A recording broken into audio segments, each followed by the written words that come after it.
حضرت صالح علیہ السلام اللہ تعالیٰ کے برگزیدہ انبیاء میں سے ایک تھے جنہیں اللہ نے قوم سمود کی ہدایت کے لیے مبعوث فرمایا۔ ان کی داستان ایمان، غرور اور اللہ کی نافرمانی کے انجام کے بارے میں گہرا سبق دیتی ہے۔ قوم سمود، قوم عاد حضرت ہود کی قوم کے بعد عرب میں ایک طاقتور اور خوشحال قوم تھی۔ یہ لوگ حجاز اور شام کے درمیان ایک علاقے میں رہتے تھے جسے آج مدائن صالح الحجر کے نام سے جانا جاتا ہے۔ پہاڑوں کو تراش کر خوبصورت گھر بناتے تھے، طاقتور، مالدار اور آسودہ حال تھے۔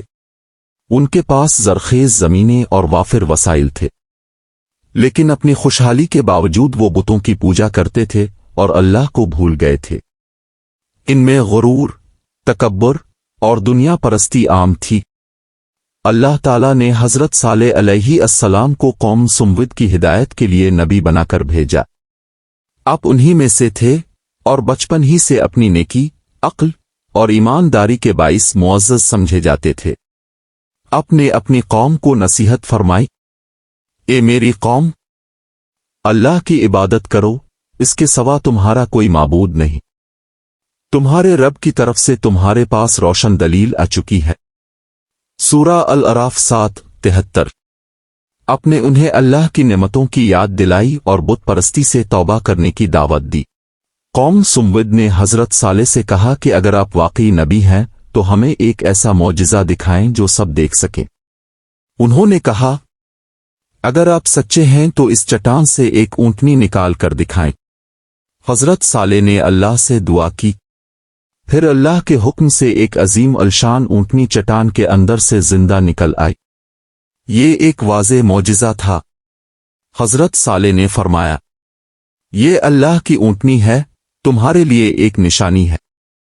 اسے اللہ کی زمین میں آزاد چھوڑ دو اور اسے نقصان نہ پہنچاؤ، ورنہ تمہیں دردناک عذاب پکڑ لے گا۔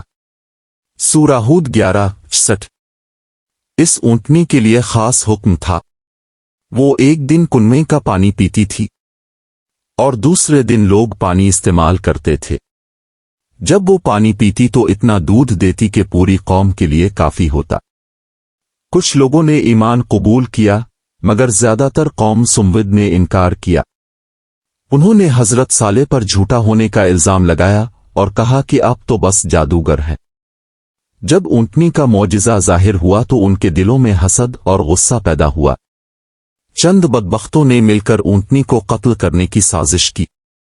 قرآن کے مطابق 9 بدکار افراد نے مل کر اللہ کی اونٹنی کو مار ڈالا۔ جب حضرت صالح کو یہ خبر ملی تو آپ نے فرمایا، 3 دن تک اپنے گھروں میں زندگی سے لطف اٹھا لو، اس کے بعد تم پر عذاب آئے گا، یہ وعدہ جھوٹا نہیں۔ سورہ ہود 11:65۔ یہ اللہ کی طرف سے آخری تنبیہ تھی۔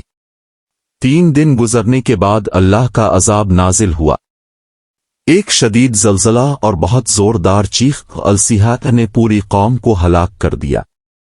پھر انہیں ایک چیخ نے پکڑ لیا تو وہ اپنے گھروں میں اوندھے پڑے رہ گئے۔ سورہ الاعراف 7:78۔ ان کے عظیم محلات اور پہاڑوں کے گھر سب تباہ ہو گئے۔ صرف حضرت صالح اور ان کے مومن ساتھی بچا لیے گئے۔ اس واقعے سے کئی اہم اسباق حاصل ہوتے ہیں۔ غرور اور تکبر ہلاکت کا سبب ہے۔ دل اگر ہدایت نہ چاہے تو معجزہ بھی اثر نہیں کرتا۔ اللہ کے احکام کی اطاعت ہی نجات کا راستہ ہے۔ اللہ کی نشانیوں کا احترام لازم ہے۔ حضرت صالح علیہ السلام اور قوم سمود کا واقعہ قرآن کریم میں کئی مقامات پر بیان ہوا ہے۔